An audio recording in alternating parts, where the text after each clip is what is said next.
Hello बच्चों आज हम बहुत ही इम्पोर्टेंट टॉपिक डिस्कस करने जा रहे हैं। वृत्ताकार धारावाही कुंडली के केंद्र पर चुंबकीय क्षेत्र।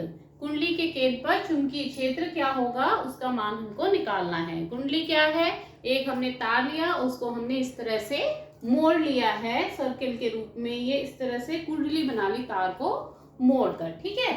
अब इसमें हमने धारा प्रवाहित कर दी आई। तो हमने आपको बताया था कि अगर किसी तार में जो है धारा प्रवाहित करते हैं तो उसके चारों ओर चुंबकीय क्षेत्र उत्पन्न हो जाता है। तो इस तार में जब धारा प्रवाहित हो रही है तो यहाँ पर इसके केंद्र पे चुंबकीय क्षेत्र उत्पन्न होगा। उसका मान कितना होगा वो हम इस टॉपिक में निकालते हैं, ठीक। तो इसके लिए हमें क्या करना होगा, बायो-सवर्ट लॉ का यूज करना होगा। वो आपको ध्यान होगा, अगर किसी तार में जो है आई धारा बह रही है तो उसमें जो चुंबकीय क्षेत्र है तार के आर दूरी पे किसी पॉइंट पर कितना होता है, equal to μ0/4 pi I delta L sine theta upon are square, ठीक है। तो उसी को हम यूज करेंगे। ये हमने एक कुंडली ले ली है, तार को मोड़ के कुंडली बना ली है। आर त्रिज्या की जो है वृत्ताकार एक लूप कह सकते हैं या कुंडली कह सकते हैं, मोड़ लिया है। इसमें आई एम्पियर की धारा बह रही है। इसके केंद्र पे चुंबकीय क्षेत्र हमको ज्ञात करना है। तो हमें क्या करना होगा, सबसे पहले हम इसका छोटा सा एक टुकड़ा ले लेते हैं डेल्टा एल लंबाई का, ठीक। अगर इसकी पूरी लंबाई एल हो तो थोड़ा सा हमने पार्ट ले लिया ए बी डेल्टा एल लंबाई का, ठीक। अब डेल्टा एल लंबाई के कारण जो है केंद्र पर जो इससे आर दूरी पे है कितना चुंबकीय क्षेत्र होगा, ये हम किससे निकालेंगे, हम बायो-सवर्ट के नियम से निकालेंगे, है ना। डेल्टा एल के कारण बिंदु ओ पर, ओ क्या है, इसका सेंटर है, ओ पर चुंबकीय क्षेत्र कितना होगा, चुंबकीय क्षेत्र बताइए बच्चों, चुंबकीय क्षेत्र का मान क्या होगा बायो-सवर्ट नियम से, delta B equal to μ0/4 pi I delta L sine theta upon are square, ठीक है, ये होगा।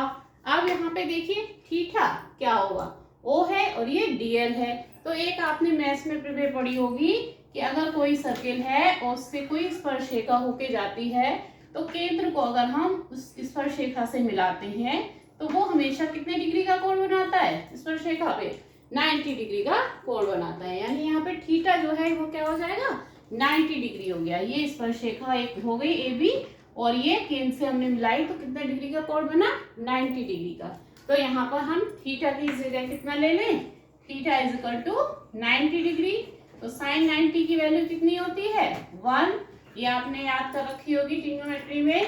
तो ये आपका delta B is equal to कितना हो जाएगा, μ0/4 pi I delta L upon are square. और साइन थीटा की जगह क्या रखेंगे, साइन 90, और साइन 90 की वैल्यू कितनी, 1, ठीक। तो 1 से मल्टीप्लाई कर देंगे तो ये वैल्यू सेम ही रहेगी, ठीक है बच्चों। तो क्लियर हो गया, साइन 90 की वैल्यू हमने 1 लगा दी तो डेल्टा बी की वैल्यू कितनी आ जाएगी, μ0/4 pi I delta L into upon are square. Sine 90 की जगह हमने 1 लिख दिया, ठीक। ये क्या है, चुंबकीय क्षेत्र। ये चुंबकीय क्षेत्र है एक अल्पांश यानी छोटा सा हिस्सा तार का लिया है डेल्टा एल लंबाई का, उसके कारण अगर हम इसको इंटीग्रेट कर देंगे तो पूरे जो तार की लंबाई है उसके कारण जो है यहाँ पर चुंबकीय क्षेत्र ऊपर निकल आएगा। कितना जो है चुंबकीय क्षेत्र है ऊपर। अगर हम ये डेल्टा इसका पूरा इंटीग्रेट कर देंगे तो इस पूरे इस तार की वजह से, कुंडली की वजह से, लूप की वजह से केंद्र पर कितना चुंबकीय क्षेत्र है वो हम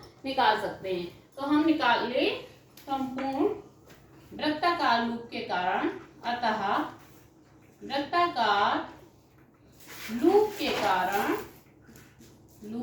कारण क्या, केंद्र पर चुंबकीय क्षेत्र, केंद्र पर चुंबकीय क्षेत्र कितना हो जाएगा, क्या करें हम इसको इंटीग्रेट कर दें। डेल्टा बी को हम क्या करें, इंटीग्रेट करेंगे तो हमें क्या मिल जाएगा, बी, और इधर इंटीग्रेशन करेंगे तो ये क्या हो जाएगा आपका μ0/4 pi I delta L upon are square, ठीक। ये इंटीग्रेशन करेंगे हम तो डेल्टा बी को इंटीग्रेट करके टोटल चुंबकीय क्षेत्र निकलेगा और इधर इसको हम इंटीग्रेट कर देंगे तो हमें जो है इस कुंडली के कारण केंद्र पर चुंबकीय क्षेत्र ज्ञात हो जाएगा। तो देखिए इसमें वेरिएबल कौन सा है, डेल्टा एल, तो ये इंटीग्रेशन के अंदर आएगा, बाकी सब बाहर आ जाएंगे। म्यू 0/4 कांस्टेंट है, आई अपॉन आर स्क्वायर बाहर आ जाएगा, अंदर क्या रह जाएगा, इंटीग्रेशन डेल्टा एल। अब इस चीज को बहुत ध्यान से समझिएगा, इंटीग्रेशन डेल्टा एल, इसकी वैल्यू हम क्या लगाएंगे, कैसे लगाएंगे। अब देखिए डेल्टा एल कितना है, इसको इंटीग्रेट करेंगे तो ये पूरी लंबाई आ जाएगी। तो वृत्त की पूरी लंबाई यानी वृत्त की परिधि, वृत्त की परिधि क्या होती है, वृत्त की परिधि का फॉर्मूला क्या होता है बताइए, वृत्त की परिधि, क्षेत्रफल और परिधि का फॉर्मूला पड़ा होगा, क्या होता है वृत्त की परिधि 2πr, क्या होती है 2πr, यानी कि हम dl को अगर इंटीग्रेट करेंगे तो इसकी वैल्यू हमें कितनी मिल जाएगी 2πr। ठीक, तो इंटीग्रेशन डेल्टा एल, इसकी जगह हम क्या लिख देंगे 2πr। तो ये हो जाएगा आपका mu 0/4 I upon are square into 2πr। Integration delta l की जगह क्या आ जाएगा 2πr। अब देखिए 2 से ये 4 कट गया, 2 टाइम्स पाई से पाई कट गया, स्क्वायर से ये r कट गया। अभी आपका क्या रह गया, म्यू 0 ऊपर, नीचे 2r और ये i, mu 0 i upon 2r, क्या रह गया आपका ये म्यू 0 i अपॉन 2r। तो यहाँ पर हम लिख दें, तो इरेज कर देते हैं, कितना आया चुंबकीय क्षेत्र निकल के, चुंबकीय क्षेत्र वृत्ताकार लूप के कारण, वृत्ताकार लूप के कारण, लूप के कारण केंद्र पर चुंबकीय क्षेत्र कितनी वैल्यू निकल के आई, चुंबकीय क्षेत्र B बराबर क्या है आपका ये म्यू 0 I अपॉन 2r। ठीक, तो ये आपका इस तरह से ड्राइव हो जाएगा फॉर्मूला, वृत्ताकार कुंडली के केंद्र पर चुंबकीय क्षेत्र निकल के आ जाएगा म्यू 0 I अपॉन 2r, क्या आ जाएगा mu 0 I upon 2r। Clear हो गया। तो जो है इसमें हम बायो सावर्ट नियम लगाएंगे और जो है उसको इंटीग्रेट कर देंगे। अब अगर देखिए कुंडली में एक चक्कर है, अगर कुंडली में n फेरे हो, ये हमने एक फेरा लिया है, अगर कुंडली में n फेरे हो, यदि कुंडली में कितने फेरे हो, कुंडली में n फेरे हो, तार के फेरे कितने ले लिए n फेरे हो, तब क्या हो जाएगा, तो b का मान क्या हो जाएगा, तो b का मान हो जाएगा म्यू 0 ni अपॉन 2r, तब आपका फॉर्मूला ये आ जाएगा। ठीक है, क्लियर। तो बहुत इंपॉर्टेंट डेरिवेशन है, अच्छे से तैयार कर लीजिएगा। Thank you.